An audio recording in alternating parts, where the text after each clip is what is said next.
Hi guys, it's Lynn here. I hope everybody is having a fantastic cactus powered day. Now unfortunately this is not one of my normal happier videos. This is a bit of a cactus disaster video, and this is my cleister cactus samapatanus that I discovered this morning. As you can see there, rotting at the base. And I'm going to have to do an emergency cut on this cactus to save it. Now, I've made many videos over the years on my YouTube channel about how to save a cactus from rot, and I'll link at the end of this video and also up above to a series of different videos I've done on saving different types of cactus from rot. It's nearly always a success, and in this case here, because this is one of the serious types, this is a lot of healthy green growth here, so this is where it's rotted, and I'm going to be taking the cut quite above here, and let it dry, then callus over for a few weeks before then potting up.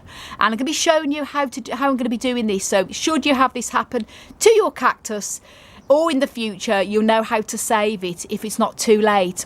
Now this here is sort of the natural corking that was on this cactus for years, and that's how I actually missed this. This is the cleister cactus that sort of grows a little bit trailing, with a trailing habit.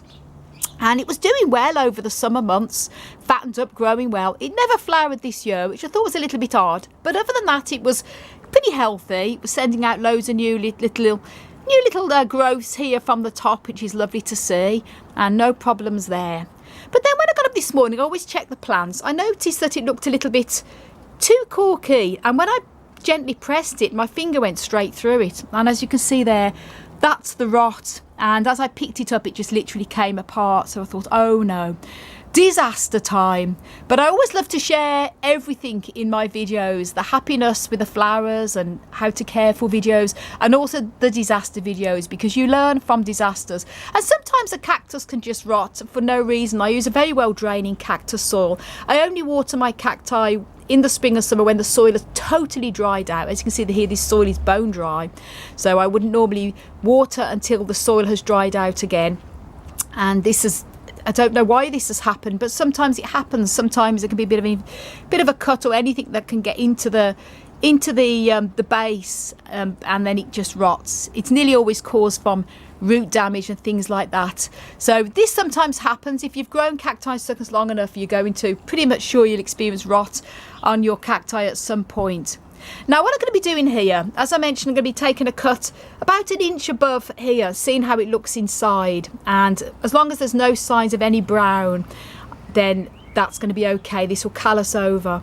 And you never pot up once you've taken a cutting of a cactus, you don't pot it up straight away, because it has to callus over, form a dry skin, which I've explained in many of the other how to save a cactus from rot videos, and I'll explain it again in this.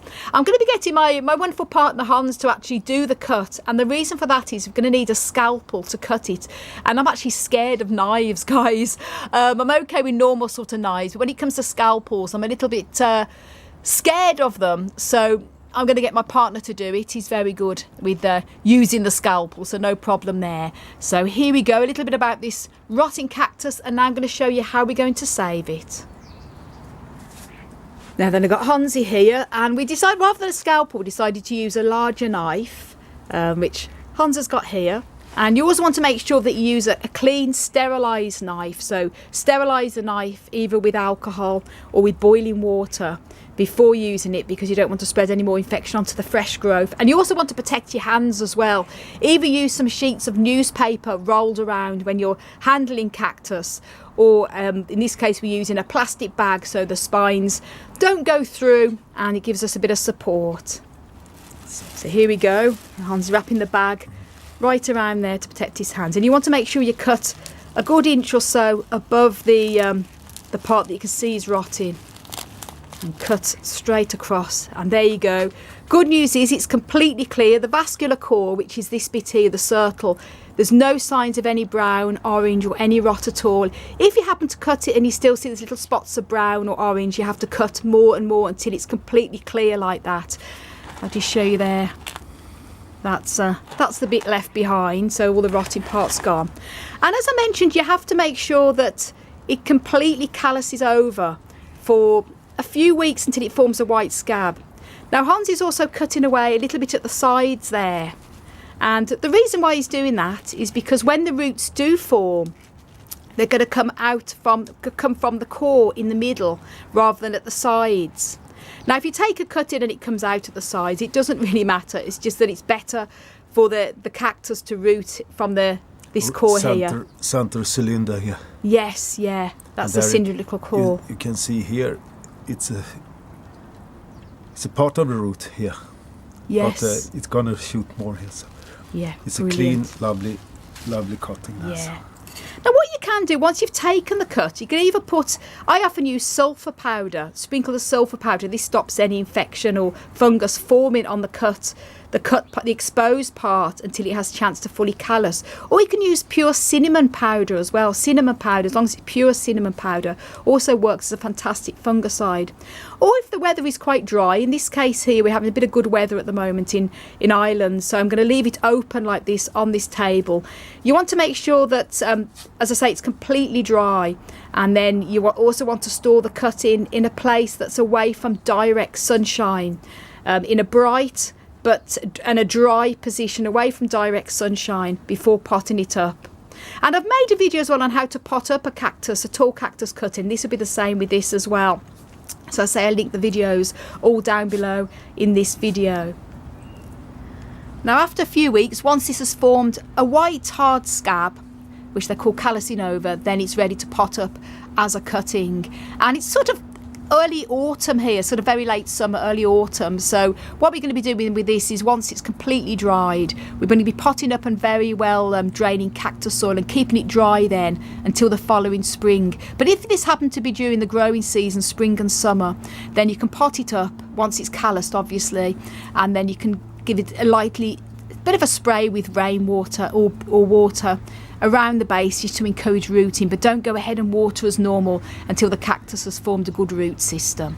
So I hope you found that helpful, guys, should you have a cactus that is rotting.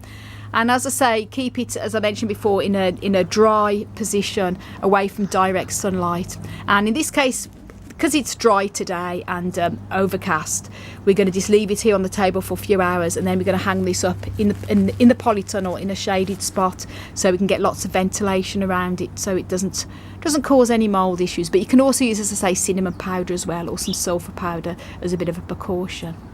So thanks so much for watching, guys, and for lots more tips and tricks on how you can grow cacti succulents, then please do subscribe to my channel.